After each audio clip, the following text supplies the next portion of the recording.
एक मोठी बातमी आपल्या समोर येते आहे। राज ठाकरेंची गर्जना, 6 जुलैला मुंबईत भव्य मोर्चा, हिंदी विरोधात आरपारची लढाई। राज्यात इयत्ता पहिलीपासून तिसरी भाषा म्हणत अप्रत्यक्षपणे हिंदी भाषेची सक्ती करण्यात येत असल्याचा दावा करत राज्य सरकारच्या शिक्षण धोरणाला मनसेनं थेट विरोध केला आणि त्यानंतर राज्य सरकारने एक पाऊल मागे घेत आज शिक्षण मंत्री दादा भुसे यांनी मनसे अध्यक्ष राज ठाकरे यांची भेट घेतली। या भेटीनंतर माध्यमांशी बोलताना राज ठाकरेंनी आम्हाला शासनाची भूमिका अजिबात मान्य नाही, सरकारने पटवून देण्याचा विषयच येत नाही, आम्हाला भूमिका मान्य नाही असं राज ठाकरे यांनी स्पष्टपणे म्हटलेलं आहे। तसेच सरकारच्या या निर्णयाविरोधात सर्व पक्षीय नेत्यांनी एकत्र येण्याचं आवाहन राज ठाकरे यांनी केलेलं आहे। तर 6 जुलै रोजी मराठी माणसांचा हा मोर्चा गिरगावहून निघेल अशी घोषणा राज ठाकरे यांनी केली आहे।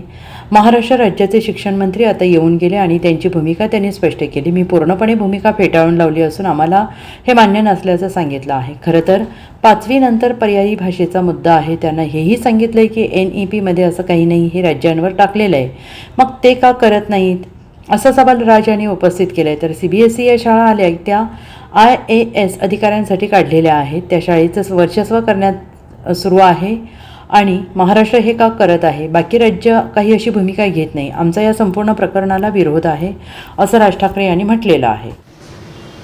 महाराष्ट्र राज्याचे शिक्षण मंत्री दादा भुसे आता माझ्याकडे येऊन गेले।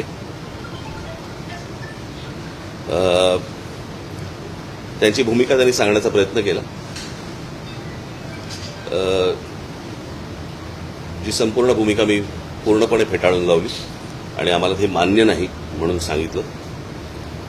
कोणत्याही प्रकारे ते जे काही दाखले देत होते त्याच्यामध्ये देखील खरं तर 5वी पासून नंतरच या सगळ्या गोष्टींचा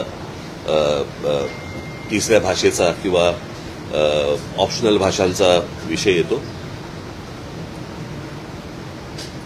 त्यांनी हेही मान्य केलं की राष्ट्रीय शिक्षण धोरण जे आहे त्याच्यामध्ये देखील अशा प्रकारची कुठचीही गोष्ट समावेश केलेला नाहीये। त्यांनी ते राज्यांवरती टाकलेली गोष्ट आहे आणि राज्यांवरती टाकलं असताना हे का करतायत किंवा ह्यांना का करायचंय मी हे अजून अनाकलनीय आहे। मी हेही सांगितलं की म्हटलं ते काय ते तुमच्या उच्च शाळा द्या CBSE आणि वगैरे वगैरे या सगळ्या शाळा ज्या आता नव्याने आल्या या सगळ्या IAS अधिकाऱ्यांसाठी म्हणून काढल्या गेलेल्या शाळा होत्या, त्यांच्या मुलांसाठी की त्यांना जे देशभर इकडे तिकडे फिरावं लागतं त्याच्यासाठी म्हणून त्या शाळा काढल्या गेल्या होत्या। आता त्या गोष्टींचं त्या शाळांचं वर्चस्व ह्या राज्यांच्या शाळांवरती जास्ती करण्याचा प्रयत्न आहे आणि मला असं वाटतं की तोच एक केंद्रातला आणि या सगळ्या IAS अधिकाऱ्यांचा हा त्यांचा तो अजेंडा आहे।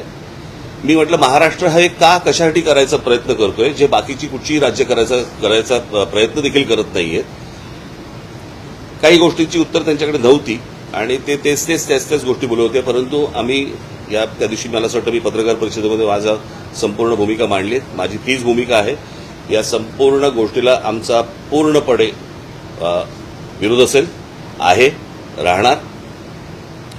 हिंदी किंवा इतर कुठच्याही भाषेची सक्ती महाराष्ट्रामध्ये होऊ देणार नाही म्हणजे नाही आणि या गोष्टींसाठी म्हणून मी सर्व पक्षांना आवाहन करतोय की येत्या 6 जुलैला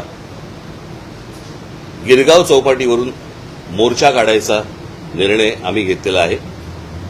त्या संपूर्ण मोर्चामध्ये कुठेही कोणताही झेंडा नसेल,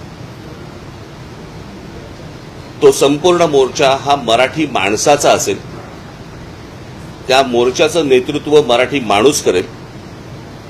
आम्ही जे शिक्षण तज्ज्ञ आणि जे इतर भाषा तज्ज्ञ आणि इतर जे साहित्यिक आणि इतर जे लोक आहेत यांच्याशी देखील आम्ही बोलणार आहोत। माझं पत्र त्यांना जाणार आहे, सर्वांना त्या मोर्चाला आम्ही तिथे बोलणार आहोत। सर्व पालकांना आम्ही आमंत्रण देत आहोत, सर्व विद्यार्थ्यांना आम्ही आमंत्रण देत आहोत। सरकारला एकदा कळू देत की महाराष्ट्राच्या मनात काय आहे ते आणि महाराष्ट्राने संपूर्ण ताकद मला असं वाटतं 6 जुलै रोजी सकाळी 10 वाजता गिरगाव चौपाटीवरनं हा मोर्चा निघेल। सरकारला ही गोष्ट कळली, रविवार एवढ्यासाठी निवडलाय कारण विद्यार्थ्यांना आणि पालकांना यायला जमेल म्हणून आणि त्याच्यासाठी म्हणून रविवार हा निवडलेला आहे। बाकीच्या राजकीय पक्षांशी देखील मी चर्चा करणार आहे, त्यांच्याशीही मी बोलणार आहे आणि सर्वांनी मला असं वाटतं महाराष्ट्रातल्या प्रत्येकाने याच्यामध्ये सामील व्हावं। कारण हा जो कट आहे ह्याला कटच म्हणेन मी, महाराष्ट्राचं मराठीपण हे घालवण्याचा जो कट आहे हा उद्ध्वस्त करण्यासाठी मला असं वाटतं तमाम सर्व मराठी बांधवांनी, भगिनींनी, मातांनी, त्या विद्यार्थ्यांनी, सर्वांनी त्या मोर्चामध्ये सहभागी व्हावं अशी माझी त्यांना सर्वांना विनंती आहे. इथे कोणताही झेंडा नसेल, फक्त मराठी हा एक अजेंडा असेल आणि त्या अजेंड्यासाठी म्हणून सर्वांनी, महाराष्ट्रातल्या तमाम मराठी बांधवांनी या मोर्चामध्ये सामील व्हावं आणि सरकारला दाखवावं, सांगावं.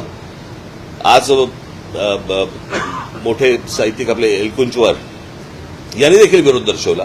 सर्वजण विरोध दर्शवत आहेत आणि अशा वेळेला मला हेही बघायचंय की कोण कोण त्या मोर्चामध्ये सामील होत आहेत.